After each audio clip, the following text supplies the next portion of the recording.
분은 인터넷으로 생중계로 보고 계시는 우리 김현자 장로님, 당신이 있어서 감사합니다. 함께 인사드리겠습니다. 예, 많이들 인사드리고 있습니다.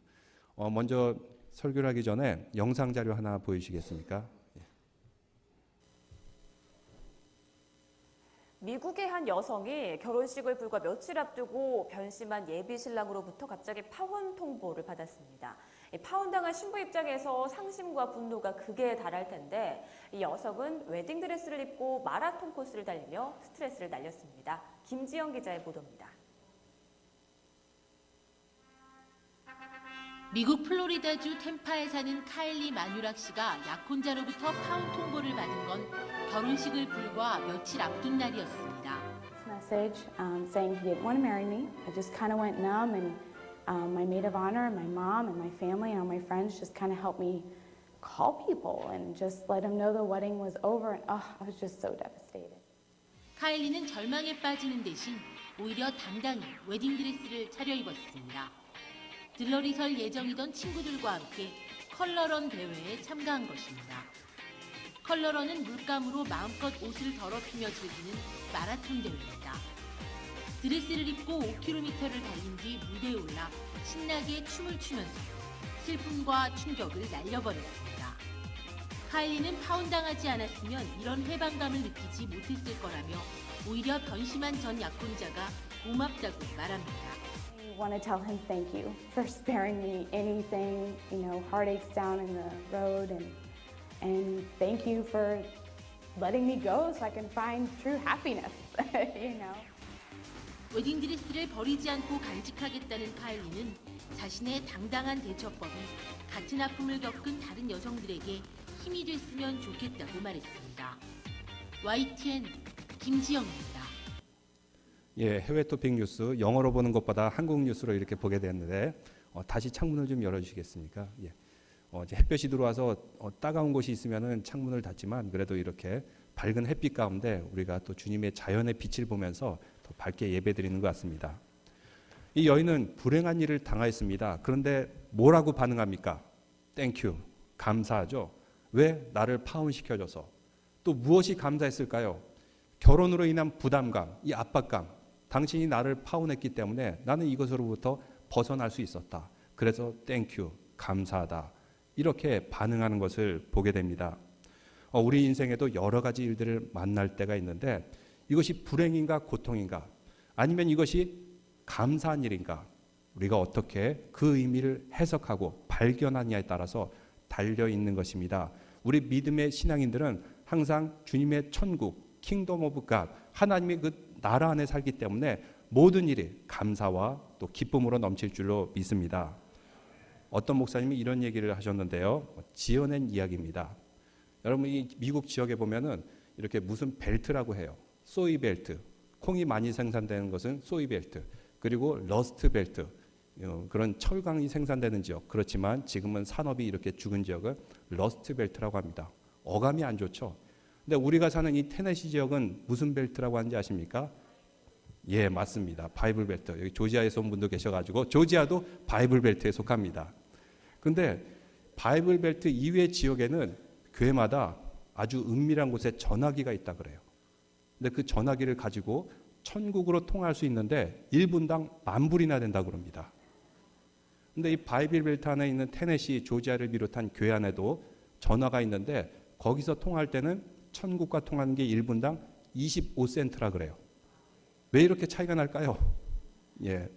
다른 지역에서는 천국에 전하는 게 롱 디스턴스 요금이 적용돼 가지고 10,000불, 20,000불 하는데 여기 있는 지역은 로컬 디스턴스이기 때문에 25센트밖에 안 한다 그럽니다. 우리는 참으로 감사한 곳에 살고 있는 줄 믿으시기 바랍니다. 이곳은 참 복되고 감사한 곳입니다. 교회도 많고 자연 환경도 좋고 오늘 시편의 저자는 이렇게 말씀하고 있습니다. 감사합니다. 감사합니다. 여호와 인자하심이 감사합니다. 하늘을 봐도 땅을 봐도 하늘의 별을 봐도 우주를 봐도 감사가 넘치게 돼요. 원래 별이나 땅이나 이런 모든 자연들은 그대로 있어요. 근데 왜 시편 저자는 이것을 보면서 감사가 넘칠까요? 그에게는 영적인 안목이 열려있기 때문입니다. 영적인 안목을 열고서 보면 이 모든 순간과 자연 환경이 하나님이 천국의 빛이에요. 하나님께서 창조하셨습니다. 이것을 깨닫는 자만 온전하게 감사하게 되는 것입니다. 영적인 상태가 높은 수준에 도달한 사람만이 감사할 수 있습니다. 영적인 높은 상태는 어떻게 유지할 수 있냐면 우리가 하나님과 관계가 평화로워야 돼요. 샬롬의 관계. 그리고 사람들과의 관계도 평화로워야 됩니다. 샬롬의 관계. 하나님과 사람 간의 평화의 관계를 가질 때 우리는 매 순간마다 감사할 줄로 믿습니다. 그런데 반면에 영적으로 건강하지 못한 상태에 빠질 때가 있어요. 왜 그럴까요? 로마서 1장 21절에 이렇게 말씀하고 있습니다. 성경 말씀 로마서 1장 21절. 하나님을 알되 영화롭게도 아니하며 감사하지도 아니하고 오히려 그 생각이 허망하여지며 미련한 마음이 어두워졌나니. 하나님을 알기는 아는데 영적인 상태가 어두워져 있고 그리고 마음이 어두워져 있고 생각이 어두워져서 감사할 줄 모른다는 것입니다. 그래서 하나님께 영광 돌리지도 않고 감사할 줄 몰라요. 생각과 마음이 어두워져 있고 하나님과 관계가 단절되어 있거나 하나님과의 샬롬, 평화의 관계를 이루지 못할 때 감사하지 못한다는 것입니다. 그래서 이런 사람들은 신체적으로 정신적으로 건강해 보여도 영적으로는 병든 것입니다. 건강하지 못해요. 그런데 믿음이 깊은 사람일수록 감사가 있어요. 영적인 안목이 열리면 열릴수록 감사가 넘칠 줄로 믿습니다. 여러분, 감사라는 말을 사용할 때는 몇 가지 종류가 있어요. 일반적으로 사람들이 언제 감사합니까? 뭔가 조건이 맞아떨어지면 감사하게 됩니다. 이런저런 저런 조건이 나에게 유리하게 돌아가면 감사하게 돼요. 이것을 조건부 감사라고 합니다. 근데 그 조건이 맞아떨어지지 않으면 불평하고 불만 있고 원망하게 되는 것입니다. 조건에 따라 감사드린 것은 한계가 있습니다. 또 어떤 사람은 비코즈의 감사가 있습니다. 이러하기 때문에 감사합니다. 이여령 씨는 신앙인이 되기 전에 그의 따님도 아주 독실한 크리스찬이었고 주위에 있는 사람들이 크리스찬이었는데 크리스찬이 이해가 안 되는 점이 있었어요. 뭐냐면 밥을 먹기 전에 항상 기도한다는 것입니다. 먹고 나서 감사합니다. 기도해야 되지 않습니까? 그런데 크리스찬들은 먹기 전에 먼저 감사하다고 해요. 이것이 이해가 안 됐다 그럽니다. 그런데 그가 신앙이 있고 나서 그 감사를 이해하게 됐다. 이렇게 간증하는 글을 본 적이 있습니다. 예수님께서도 그렇습니다. 오병이어 아주 보잘것없는 말라비틀어진 물고기 2마리와 보리떡 5개였습니다. 이것을 들고는 감사할 제목이 안 돼요. 그렇지만 예수님께서는 이것을 하늘 높이 들어 하늘을 우러러보며 감사하였습니다. 감사했을 때 이 보잘것없는 음식을 가지고 5,000명을 먹이고도 남는 풍성한 양식이 되었던 것입니다. 믿음의 사람들은 이것이 주어졌기 때문에 감사하는 것이 아니라 미리 감사하는 것입니다. 미리 감사한 사람들에게, 미리 감사하는 성도들에게 주님께서 다른 모든 것을 채워주신 줄로 믿습니다. 성경에 많은 사람들이 그랬습니다. 다니엘, 그가 위기에 처했을 때 그는 하나님께 감사했어요. 사도 바울도 그랬습니다. 열심히 복음 전도하다가 감옥에 들어가게 됐을 때 오히려 감사했어요. 감사하자 감옥문이 열리고 감사하자 사자도 그를 범치 못하는 놀라운 기적이 일어나게 되었던 것입니다. 그래서 우리 믿음의 사람들은 범사에 감사할 수가 있는 것입니다.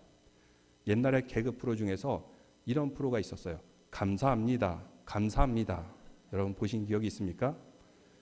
코미디인 것 같지만 유일하게 기독교적인 내용을 담고 있는 그런 코미디인 것 같아요. 그 내용이 예를 들면 이렇습니다. 마늘을 먹고 나서 냄새가 심해가지고 사람들이 나를 원망할 텐데 딱 엘리베이터를 타고 났는데 마침 그때 음식 쓰레기 봉투를 들고 온 아주머니가 들어온 거예요. 그래서 감사합니다. 감사합니다. 근데 그 아주머니가 음식 냄새가 지독하죠. 미안합니다. 그래서 감사합니다. 감사합니다. 음식 쓰레기를 들어가지고 오는 아주머니가 있으면은 원망해야죠.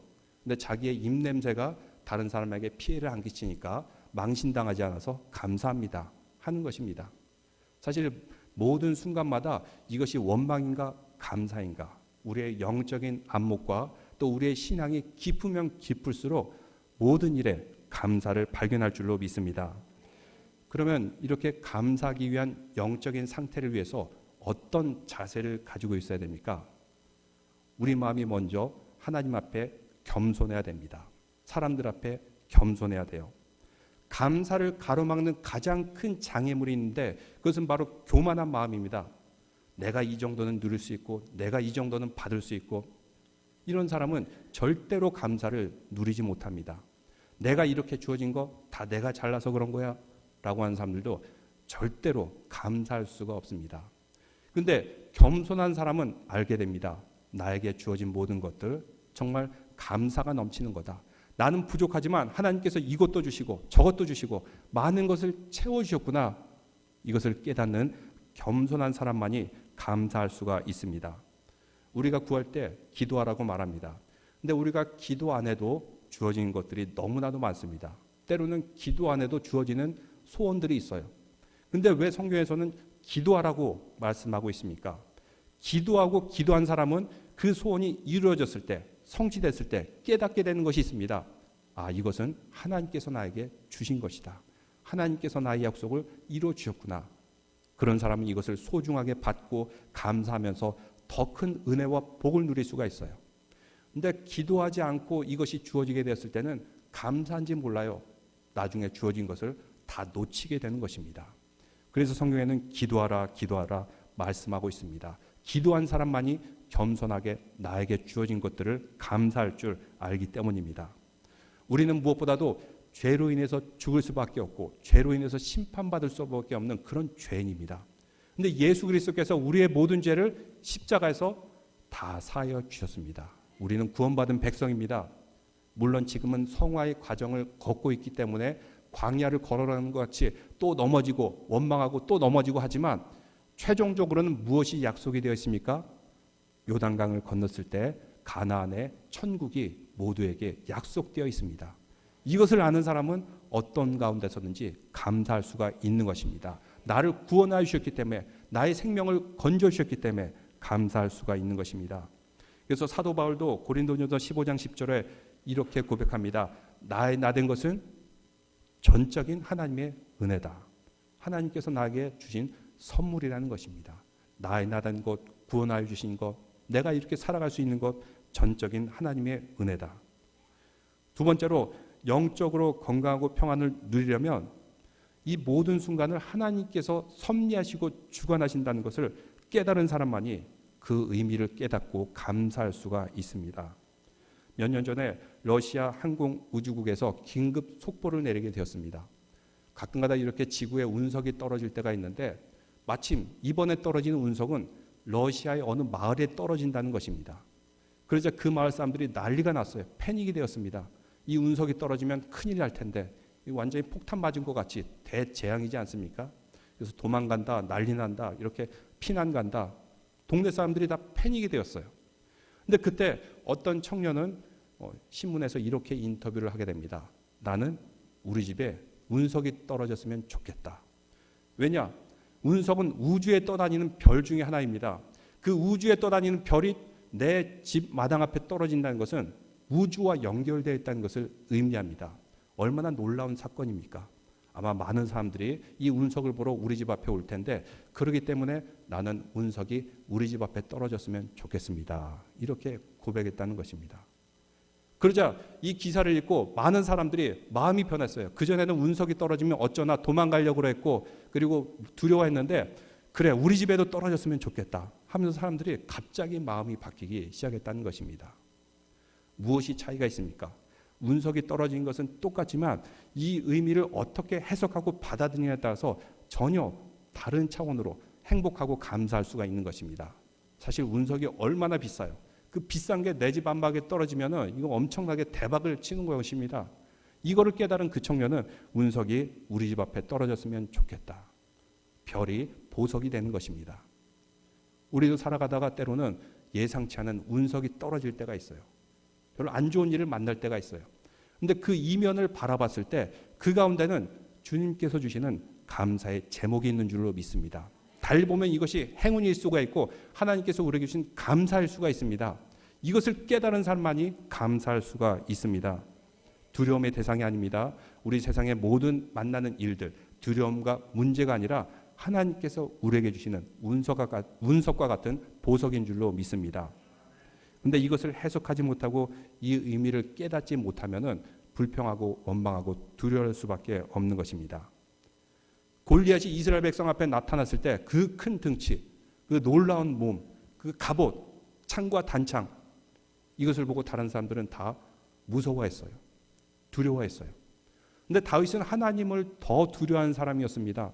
신앙인의 안목으로 바라보니까 골리앗 저렇게 커? 그러면 내가 돌팔매로 던지면은 머리에 쉽게 맞히겠다. 저 커다란 머리 내가 한 방에 맞춰서 쓰러뜨리리라. 똑같은 골리앗이지만 이것을 어떻게 해석하고 의미를 받아들이냐에 따라서 전혀 다른 결과가 나타난 것을 볼 수가 있습니다. 왜냐하면 그는 영적인 안목이 있었기 때문입니다. 영적인 안목이 있는 사람들은 문제를 해결할 수 있는 방법을 찾아낼 수가 있습니다. 성경에도 보면은 요셉이 나오는데 요셉이 당시에 애굽의 그 종으로 있을 때였습니다. 근데 당시에 애굽의 왕은 바로는 가장 큰 제국을 형성하고 있었는데 그가 꿈을 꾸었는데 이 꿈을 해석해 줄 사람이 없는 거예요. 그래서 창세기 41장 15절에 보면은 이렇게 말씀하고 있습니다. 자신의 꿈을 해석할 사람을 부르면서 바로가 요셉에게 이르되 내가 한 꿈을 꾸었으나 그것을 해석하는 자가 없더니 들은즉 너는 꿈을 들으면 능히 푼다 하더라. 우리도 그렇습니다. 꿈이 있을 수가 있고 세상에 여러 가지 사건들과 사고들이 있고 일을 만날 때가 있는데 이것을 해석할 수 있는 능력이 없으면은 헤맬 수밖에 없어요. 그런데 요셉이 나타나서 해석합니다. 요셉은 어떻게 해석할 수 있었습니까? 창세기 40장 8절 말씀합니다. 다 같이 한번 읽어볼까요? 창세기 40장 8절 말씀입니다. 그들이 그에게 이르되 우리가 꿈을 꾸었으나 이를 해석할 자가 없도다. 요셉이 그들에게 이르되 해석은 하나님께 있지 아니하나이까 청하건대 내게 이르소서. 해석이 누구에게 있다고요? 하나님께 있습니다. 의미를 깨달을 수 있는 것이 누구에게 있습니까? 하나님께 있습니다. 그러면 하나님께 있다는 것을 알기 위해서 우리는 무엇을 해야 됩니까? 그래서 우리는 성경 말씀을 읽고 기도하고 묵상하고 계속해서 말씀을 읽고 기도하고 묵상하는 것입니다. 하나님의 뜻을 알기 위해서 하나님의 뜻을 알게 되면 매 순간마다 모든 일을 만날 때마다 하나님이 해석해주고 하나님의 뜻에 따라서 지혜롭게 풀어갈 줄로 믿습니다. 그리고 모든 것의 이면에는 감사가 있을 줄로 믿습니다. 바로 그것을 요셉은 깨달았던 것입니다. 근데 영적으로 무지하면은 이것을 깨달을 수가 없어요. 하나님께서 순간순간마다 세계의 역사를 움직이고 정치를 움직이고 그리고 사건 사고들을 움직이는 이 모든 것 영적으로 어두워져 있으면 깨닫지를 못하는 것입니다. 오늘 말씀에도 시편 말씀에 그 기자는 하늘을 봐도 감사하고 땅을 봐도 감사하고 하늘의 별들을 봐도 감사하고 모든 것이 감사할 뿐입니다. 그런데 이성적으로 과학적인 마인드만 가지고 있으면은 그거야 뭐 우연히 생겨난 건데 이런 법칙에 따라 움직이는 건데 중력의 법칙, 관성의 법칙, 원심력의 법칙 그 법칙에 따라서 움직이는 건데 이렇게밖에 볼 수가 없어요. 근데 믿음에 있는 사람들은 알게 됩니다. 이 모든 것을 주관하신 분은 하나님이시다. 하나님께서 운행하고 계신다. 여러분 이 세상이 과학의 법칙에 따라 움직이고 있습니까? 과학은 중력의 법칙이 있고 관성의 법칙이 있고 근데 하늘을 보십시오. 새들이 날아다니고 있습니다. 중력의 법칙을 거스려서 새는 날아다녀요. 기적이지 않습니까? 나무를 봐도 중력의 법칙을 거스려서 높이 높이 솟아오르고 열매를 다시 땅에 떨어뜨리고 그 씨앗이 되어서 또 다시 나무가 자라나게 됩니다. 기적입니다. 우리가 지금 이렇게 살아서 움직이고 하나님께 찬양을 올려드리고 걸어서 이곳에 나왔고 또 우리가 일어서서 주님께 찬양할 수 있는 이 모든 것 다 기적인 줄로 믿습니다. 그래서 우리는 감사할 수밖에 없는 것입니다. 매 순간이 기적이고 우리가 바라보는 모든 것들이 다 창조주 하나님 가운데 있는 기적입니다. 제가 엊그제 과일을 깎다가 손을 이렇게 좀 비었어요. 최근 들어서 제가 이렇게 빈 적이 없었는데 이렇게 비어가지고 피가 좀 나오게 되었습니다. 감사를 설교해야 되고 기쁨을 설교해야 되는데 이렇게 손을 좀 비니까 좀 기분이 좀 상하게 되더라고요. 그래도 설교해야 되니까 감사를 찾아보자 이러면서 찾아보니까 참 신기하게도 여러분 저는 이제 페이퍼를 좀 만지기 때문에 페이퍼 커팅이 한 달에 한 번씩은 일어나요.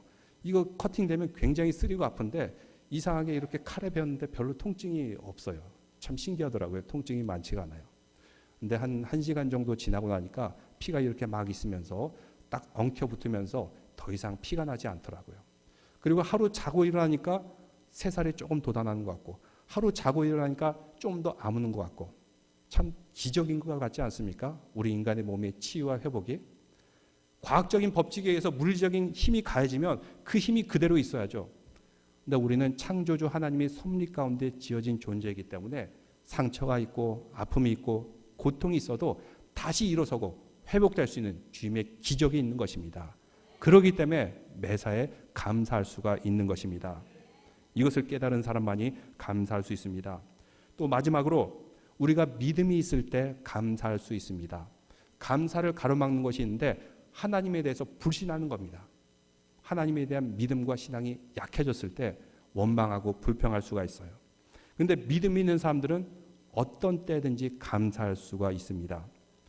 탈무드에 이런 유명한 이야기가 있습니다.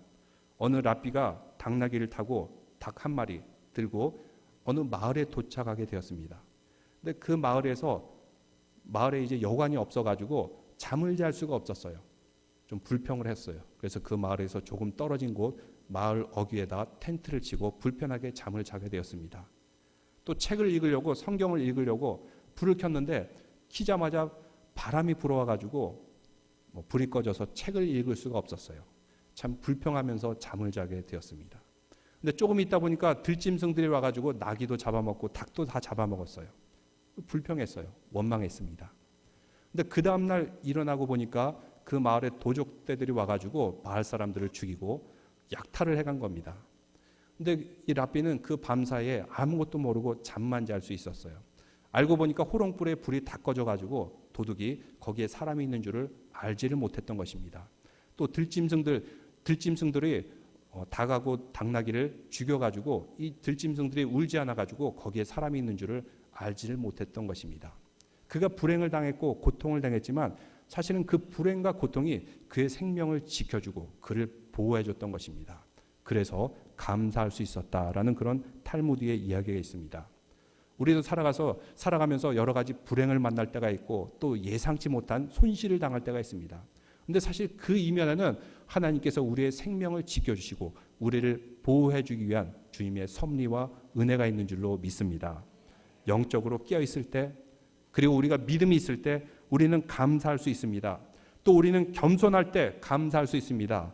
우리는 연약하고 부족하고 또 죄이지만 우리에게 주어진 많은 것들, 허락하신 많은 것들, 겸손한 사람만이 감사할 줄로 믿습니다.